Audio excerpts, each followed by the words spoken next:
In the following exercise, you're going to practice modifying element type and instance parameters, define new types for existing families, and load new families into your project. You'll also be introduced to sketch-based features and working within the sketch environment. Open the project you've been developing in the previous classes. Set Level 1 active, and then do a zoom fit to take a look at your building. At this point, all of the walls should be dimensioned and all exterior openings should be dimensioned and constrained. The interior doors should be set up to maintain a 4-inch offset from the inside corners. Zoom into the large office up in the upper left corner of the plan. Move your cursor around the room, and when the large X highlights, pick it to highlight and select that room. In the Element Properties palette, it indicates in the selection control that the element is a room. Check the pull-downs for the family and type, and you can see that they're not available. You can't edit type or change this to a different type of family. You can't load a family, select a type, or access the edit function for this type of element. In the Instance Parameters section at the bottom, review the available settings in the 4 groups of parameters: constraints, dimensions, identity data, and phasing. The Dimensions section will display the exact area and the perimeter, but the values are grayed out, and these are being calculated from the actual room size. The only way to change these values is to start moving walls. In the Identity Data section, if we just collapse dimensions and look at identity data, there are numerous fields here for parameters that could be linked to a room finish schedule. In the name field, change the word office to meeting room, and then pick apply. You can pick apply, or you can also just move your mouse out into the drawing area and pick a point, and that will also apply a change to an instance parameter. The room is still selected, and we can continue to make more changes if we'd like. The room tag associated with the room automatically updates with the new element property for the name instance parameter. This can be set from the tag or from the object being tagged. If I pick the room tag itself and then pick on the name to highlight it, I can change this, and we could call this a storage room if we'd like. And then pick outside, and if I select my room and I take a look under the identity data, that information is mirrored here as well. We're going to just close this and then hit Control Z to undo and take this room name back to meeting room. Switch to a default 3D view, and we're going to zoom in around the front door area where you can see 2 or 3 of the smaller windows. In here, that should do it. We're going to pick one of those windows, and in the Element Properties, Instance Parameters, for sill height, we're going to increase that sill height to 42 inches, and then pick Apply. And that one window has moved up, but the other windows of the same type have not been modified since the parameter we changed was an instance parameter and not a type parameter. It's possible to change instance parameters on multiple objects at one time. You can pick this same window that you just modified and then right-click and choose Select All Instances in Entire Project. It should show a 4 beside the Windows icon to indicate that you have 4 objects in the current selection set. If we look in the Properties pull down here, the sill height parameter is blank this time, and that indicates that the value varies with the selected elements. Set this sill height to 30 inches, or 2.5 feet, and then just pick outside, and all of those windows will move down. I'm going to zoom back out, and then I'm going to drag a large selection window around the entire building. Pick the Filter tool on the selection panel of the ribbon, and then choose Check None, and that clears everything. Now put a check mark beside Windows, and then pick Apply or OK to close that dialog. And in the Properties palette, it tells us that we have multiple types selected. They're all the same category, they're all windows, but we have different families and different types. We're going to set that sill height to 42 inches and then just pick outside or pick apply, and all of the windows will move to that new sill height. Now let's zoom in around the front door again, and you'll notice that the window head is higher than the door head. And ideally they should align with each other, but we don't want to cut through the sill stone here between the brick and the block portions of the wall. Now we could edit the wall type and move the division between those materials lower in the wall, but we're going to work with wall types more in another class. So let's modify the Windows type parameter for its height and rename it appropriately. Pick one of the 24-inch windows, and then in the element properties choose Edit Type. If you look in the Type Properties dialog under Dimensions, you can see a field here for height, and in the Type Properties dialog we're going to set this height to 42 inches. Now pick the Rename button, and we're going to change this from 24 by 48 to 24 by 42 inches. And then pick OK. So the height says 42 inches, the description says 42 inches for the name. We're good to go. So now we can just pick Apply and OK to make that change. And when we close the dialog box and take a look at these windows, we can see that all of the 24-inch windows have resized to the new parameters. If you pick one of these windows and take a look in the Type Selector pull down, you can see the available types, and you can see that the original 24 by 48 window is no longer available. Let's try it again with the 36-inch windows, but this time we're going to retain the original type. Zoom or pan over until you can see one of the 36-inch windows, and then select it to view its element properties. Choose the Edit Type button to open the type properties, and we're going to duplicate this one. So we'll pick Duplicate, and we're going to make a new version called 36 by 42 inches, and we'll pick OK. Now we're going to set this height to 42 inches. We're going to pick OK to close that, and this one window has been renamed or reassigned the new parameter. It's now called a 36 by 42 inch type, but all of the other windows, the 36-inch windows, are still the same. So we're just going to zoom back a little bit so that we can pick one of these other 36-inch windows and then type SA and hit enter. And the type selector shows that we have 10 of these windows selected. With that selection in place, I'm going to reach into the type pull down, choose 36 by 42, and all of those windows have now been modified, and they're all using the same type.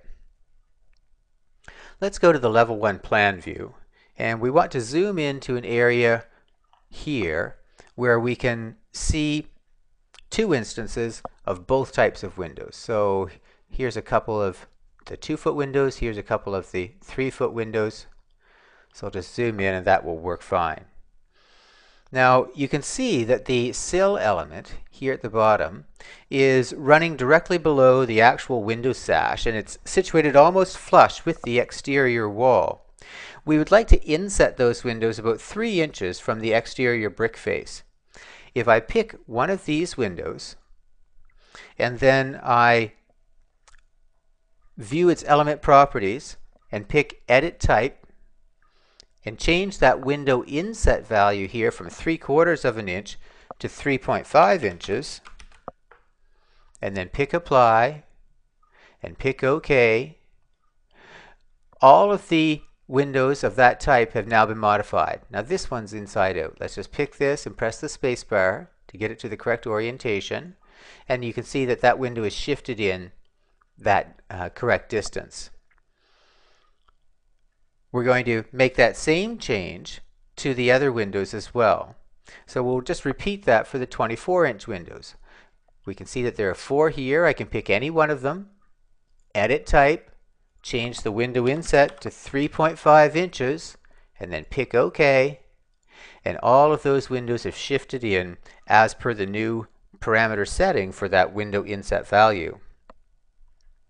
All right, let's go into the next phase. We're going to bring in a couple of families. We're going to zoom into the washroom area and then go to the Insert tab on the ribbon and choose Load Family from the Load from Library panel. And in the Load Family dialog, browse to the Imperial Library. If it's not already open, it should be. And then we're going to go to Plumbing, and then Architectural, and then Fixtures, and then Water Closets. And we're going to bring in a Toilet Domestic 3D. And I'll pick Open. And now we've added that to the drawing, but we haven't actually, we weren't in the middle of the command to load it or to actually insert an instance of it. So now we can either type CM to start the component command, or we can go back to Architecture and then choose Component. And here's the latest family that we've added. The Toilet Domestic 3D is showing here in the Type Properties pull down.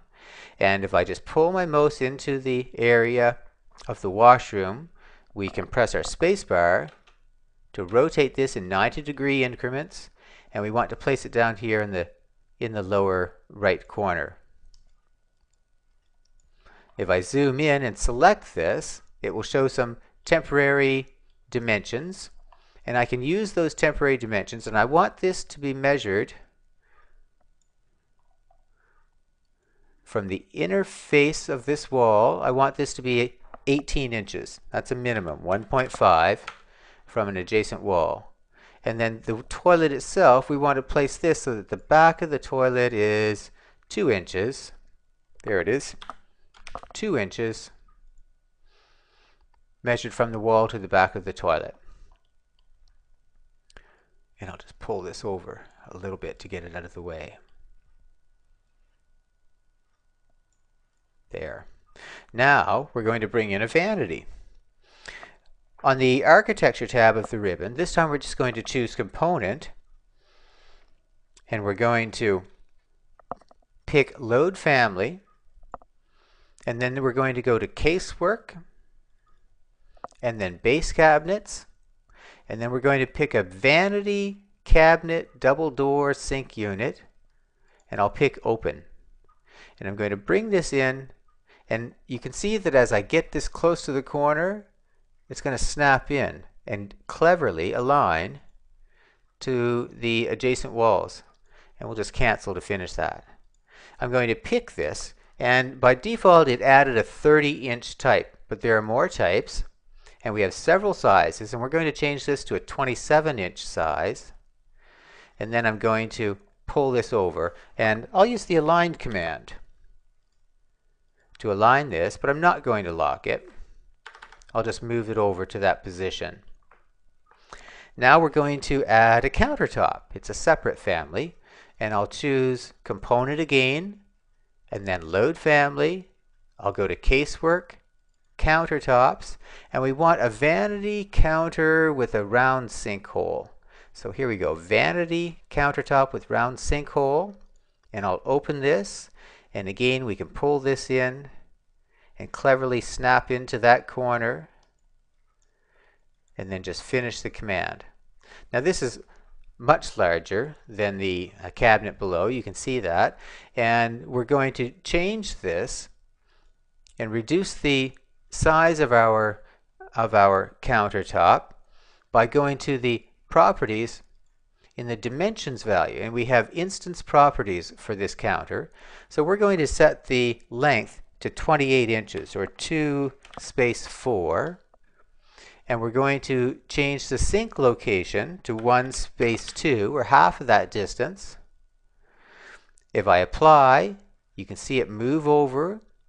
Now we're going to switch to a 3D view, and I'm going to zoom down in and take a look at that vanity right here, and you can see that the countertop has been placed at the correct height on top of the cabinet.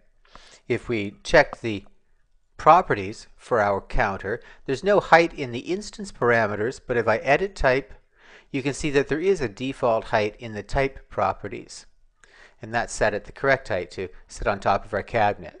We'll go back to the plan view again, and we're still zoomed in that area, and now we're going to add a sink as well. So I'm going to start my component command, choose load family, and then we're going to go to the casework again. Actually, no, it's in plumbing fixtures. So we'll go to plumbing, architectural, fixtures, and sinks, and we want a sink vanity round. And we'll open this, and then I'm just going to reach in and pick a point here at the center of the opening, right there. And then we'll just finish that operation. And we can take a look in our 3D view again, and there's our sink sitting in that opening. All right, that's looking pretty good.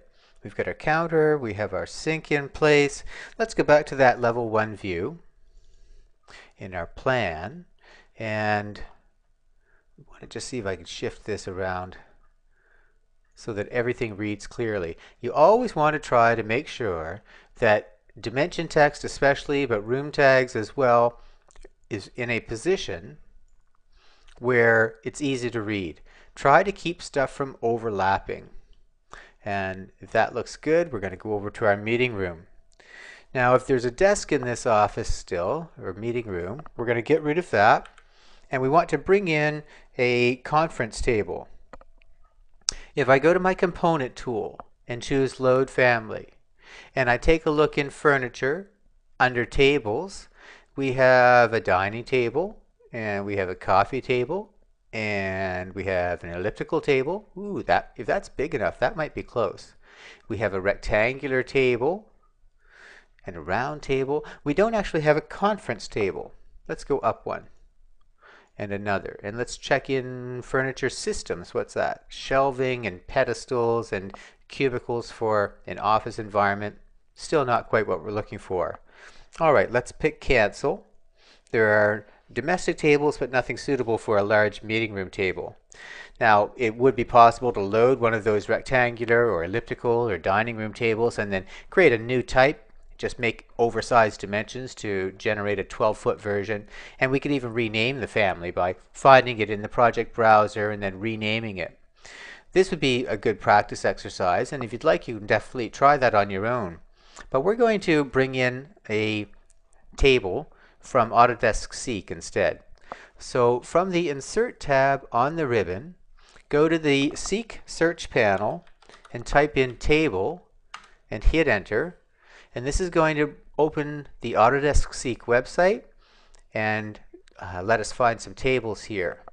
Now we're going to switch over to another version of a table, and let's try the Bernhardt manufacturer. So I'll select Bernhardt here on the left. Wait for the website to load that page or that category, and here we have 33 entries from Bernhardt Design. And we're going to go down through, and this has occasional tables. Let's look for a conference table. I can type conference table or table conference and then hit enter. And we're going to take this back to the Bernhardt Design category again. And we're looking for one called Odeon. And here it is, Conference Table Odeon. So I'll select this. And you can take a look at it, get a little preview of it here. There's a nice color version of the table, the actual table in an office. And we're going to select this and then choose to download it to local.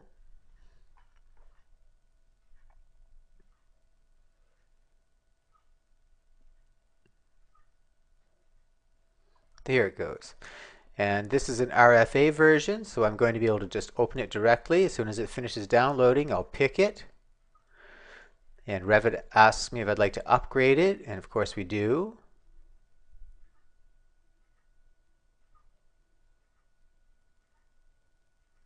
And here's our table, and we're now in the family editor. So we're going to take a quick look at this. If you look at the title bar at first, you can see an RFA extension, and that lets you know that you're in the family editor. The ribbon looks a little bit different here than it does in the regular project editor. And if this is your first look at the family editor, we might want to take a look through some of the other views. Let's go to the reference level view, the plan view. And okay, all of the constraints are hidden. So let's just display those. We'll open our visibility graphic overrides, and I'll go to my annotation categories and choose to show annotation categories, and apply and OK. And there's the magic behind the parametric table and how we're going to change the sizes for the table. The green dashed lines, these are called reference planes, and these define critical locations. So the reference plane out here helps us to define the length. So we have a table length parameter, and this is a type parameter. If I select the dimension, you can see the label at the top. It says table length equals 8, and there are a number of different parameters available here. We're going to create a type for this by going into our properties, that button that says family types, and I'm going to create a new type. And at the moment it says at the top in the type pull down, it says not a type, load type catalog. Well, we're going to create two new types. So I'm going to pick new, and I'm going to create a type that is 96 inches, that's the current 8-foot length, by 48 inches. We can see that the table depth or the width is 4 feet. And then pick OK and apply, and we have our first type defined. Now we're going to create another type, and we'll call this one 120 inches by 48 inches, and pick OK, and we'll set the table length for this one to 10 feet and apply. We could even make one more, and I can make one called 144 inches by 48 inches and pick OK, and this will be the 12-foot version, and apply. And if I pick OK now, we've defined 3 new types for this table. Now we're going to load this into our project, so I'll choose Load into Project, and here comes our table. And as it comes in, I can press my spacebar to rotate it. I can also reach into my type pull down, and it's going to show these types, and I can choose my 10-foot version and then rotate this and place it in the middle of the room. And I'll just press escape to finish that command. And I'm going to move my room tag up away from the table, and that one is in place. If I select that table, we can change the size to a 96-inch version or 144, a 12-foot version, just like that. If you'd like to make more changes, you can choose Edit Type, and this is where we would be able to change the width of the table or the depth of the table as well. Let's just cancel here, and we'll stop at that point.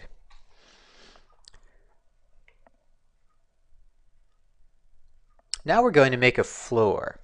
All right, we're going to zoom to fit in our first floor plan view, and then from the Build panel on the Architecture tab of the ribbon, choose Floor, and if you can either choose Floor or from the pull down choose Floor Architectural. Either will start the architectural version.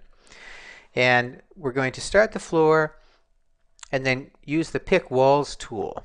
So I'm going to leave my offset at 0 and choose Extend into Wall, and then I'll choose Pick Walls, and I'm going to select my walls, and I can pick them one at a time.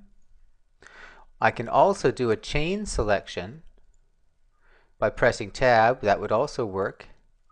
Or I can pick each like this, and it's going to go all the way around.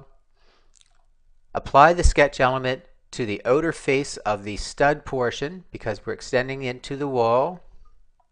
And now I can set the type that I want, and I can set this to be a wood joist 10-inch with ceramic tile. And then I'm going to finish this and just pick outside, and well, we see a gray floor, but we don't see any tiles. If I go to a 3D view, same deal.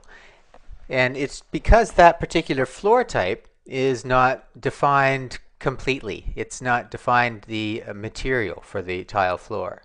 So I'm going to select my floor, and then I'm going to change the type to a wood finish. And the wood finish does have the material assigned. We can also select that floor object, and then I'm going to change this to a steel bar joist with vinyl tiles on concrete, and that's going to give us a tile pattern. And we'll go back to a plan view again. So I'll go to my level 1 view, and now we have a tile floor in our building. Alright, if you take a look, you can see that our desk and our table is correctly masking the floor. And if I move that table around, you can see that the table is hiding the tiles. Most objects that you place on top of a floor should hide the tiles. If we zoom in closely and take a look at our doors, you can see that our tiles are running right through the door panels. And there's a pretty easy change that we can make that will give you a chance to experiment just a little bit in the Family Editor. That's going to allow us to mask the door panel so that it conceals the floor tiles as well. So we're going to pick one of these single 30-inch by 84-inch single flush doors, and then choose Edit Family. Under Views, go to your Floor Plan, Ground Floor View, and make it active.